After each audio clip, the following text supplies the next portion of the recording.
Hi, this is Barry Schwartz. This is a Search Buzz video recap. This is the November 2nd edition. I'm a little bit under the weather, so I apologize in advance, and we'll get started right away. So thanks for tuning in. And again, my name is Barry Schwartz, and this is the news we covered over at the Search Engine Roundtable over the past week. Alright, so on Friday it was Halloween. A lot of searches had different themes up. Google had their theme, Yahoo had an animated theme, it was pretty cute. Dogpile had a very, very cute theme. Live.com finally did some theme with their cool background image. Ask.com made a friendly Halloween theme. Friend Feed, Create a Site, PPC Heroes, I think Site Visibility. And also Search Engine Roundtable Us, we had a very cool animated theme. So a lot of themes out there. The cool thing was that Google actually updated their robots.txt file to put in some cute and geeky Halloween discussion in there. So definitely want to check that out. October 31st, we have a post with links and images of all the past themes for Halloween. Thursday night, Google announced they have changed or improved their AdWords quality score. The two changes that they made was, one was they made a change to how they calculate the quality score for specifically the CTR, the click-through rate, and how that impacts the quality score on certain ads. Now they said they're taking into account the ranking, the position of the ad as opposed to not. But honestly, they've always said they normalized the position information to create a normalized CTR.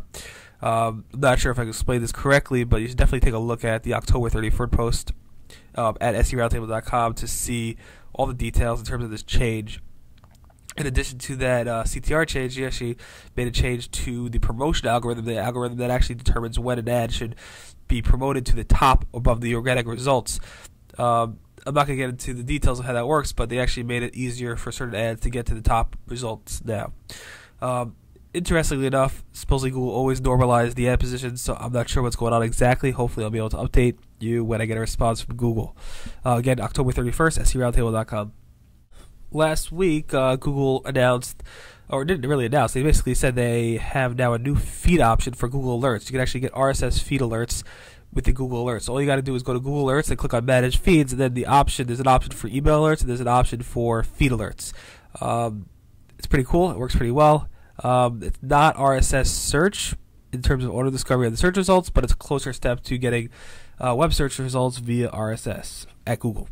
Alright, also Google made announcement that they're now scanning PDF documents that were scanned in. So they're scanning the PDFs and actually reading them with their OCR technology. So in the past, Google only converted PDFs to HTML files that were text-based. Now they're actually converting scanned PDFs, reading them as OCR, converting that scanned document as text so that people can actually copy and paste it if they wanted to. It's a pretty neat feature. I'm sure some people will be upset about it, but obviously you have the no index tag if you want to use it.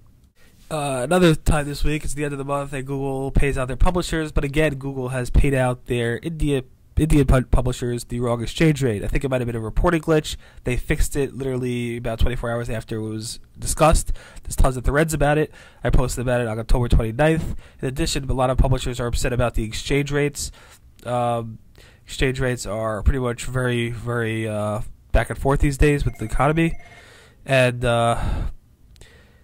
also, this happened in the past with Australian publishers and Canadian publishers, so this keeps happening. Sorry about that. I'm not going to erase that dial. I literally like 6 times already had to erase phone calls, so I'm just going to leave that in there and continue. So we just covered the AdSense publishers paying off the wrong amounts. The next thing I want to talk about was 2 new AdSense ads possibly seen. One was Google testing what I think is a coupon ad, and I have a post about that on October 28th. And also Google testing some type of weird, different looking type of October 27th. We have a post on that other ad. Again, these might be Google image ads. I'm not exactly sure. They might be Google gadget ads. You can take a look at these ads yourself on October 28th and October 27th at seroundtable.com. A few weeks ago, we reported that Google released, or maybe a week ago or two, Google released Google AdWords Editor 6.5.0. A lot of bugs, a lot of people were upset with how 6.5 was running. So this week, Google released an update to that version, 6.5.1. If you don't have the 6.5.1 version, the early 6.5.0, you definitely want to get the update because it has a lot of fixes, and a lot of people are now happy with those fixes. If you need more information, October 27th at seroundtable.com. We reported about Google AdWords hacked accounts. posts lots of times, literally probably 6 or 7 times in the past. We've pretty much focused on the side of people getting hacked or being phishing attempts or stuff like that. Now I actually saw a post that's showing the actual ads that seem to be from hacked accounts in the Google search results. So we posted about that. Most of this seems to be stemming from Chinese domains, not necessarily from China itself, but it seems like the owner is from China. And it seems like the ads were live on October 30th, and I checked something myself. The ads seemed to still be live, even though I posted about it. So wondering when they're going to get rid of it, but it seems like these accounts, and it seems like they're repeating the same ads over and over again, which is against the guidelines for AdWords. In addition, it seems like they're from hacked accounts. I can't approve that, but I think that's the case. So if you want to see our post about that, October 30th at seroundtable.com. So I got a few Microsoft Ad Center announcements. One is that they actually did a major upgrade over the last weekend. The upgrade made new enhancements to the campaign management. They also made editorial improvements and user management improvements, and the content ads, they made improvements to the US version only. In addition, it seems like they gave themselves a logo. The logo is like this blue circle. People equate it to more of a tornado or of a flushing sound or something like that.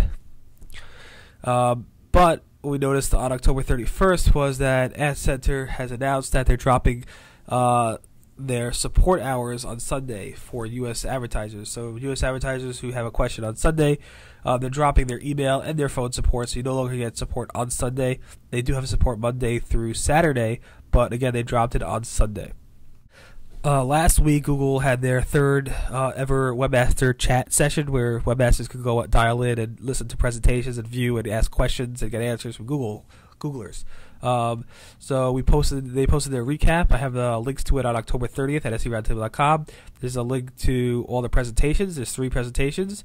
John's Friday Webmaster Myths, Jonathan's using the not found error report of Webmaster Tools, and Bailey's Where We're Coming From presentations. They're all viewable on seroundtable.com on October 30th. In addition, I have a link to the question and answer session, which has tons of questions and tons of answers from Googlers on webmaster-related issues. Speaking of the Google Webmaster team, there's a ton of reports this week in terms of their Webmaster Tools being broken or things just not reporting accurately. We have a post on October 30th, which has literally a link to probably about 6 or so posts threads that cover some problems with Webmaster Tools. Jonathan Simon over at Google, who's part of the Webmaster Tools team, has went in there and responded to every single question we asked, every single report of bugs, and he gave us a very detailed response. I appreciate that, Jonathan. So if you do have problems with your Webmaster Tools and you want some answers, it's probably covered in our October 30th post at seroundtable.com. Tamar posted on October 28th a very useful post titled Church SEO Getting Religious Links. So she has some ideas compiled by the thread over at Webmaster World on how to get links to religious sites like church websites and so on. So there's a list of, I think about, let me just count here, 12 ideas, and it also has a link to the Webmaster thread. So if you are in the charity business or religious business and you have sites that do need links, you should definitely take a look at that, and hopefully that will help you getting links. Tomorrow's did a post about should have Google CEO backed Obama publicly, being that Google's an unbiased search engine, and what Google is all about is being unbiased and non-confrontational. So there's a post about that. There's a poll. Definitely take it. October 31st. It is definitely an interesting question to ask. All right, so I found on October 27th, I did a post. Basically, remember when Jeeves asked Jeeves retired? They put up a site called jeevesretirement.com/desk. Soon after that, I think they didn't renew it 2 years later. And what happened was some, porn site renewed it and started to use that site as any link weight. So now it's really pretty much a porn site. So basically, I titled the post, Ask Jeeves, now a porn star. Matt Cutts commented, it looks like it went bad back in late March 2008, and Google caught it in April. So in terms of link weight or domain weight or anything like that, Google was not affected. But my post really wasn't about Google and how they're affected by this. It was really more about how Jeeves is now a porn star. All right, thanks for listening to the November 2nd edition of the Search Buzz video recap. My name is Barry Schwartz, and thanks for reading the Search Engine Roundtable. Everyone have a great week, and speak to you next week.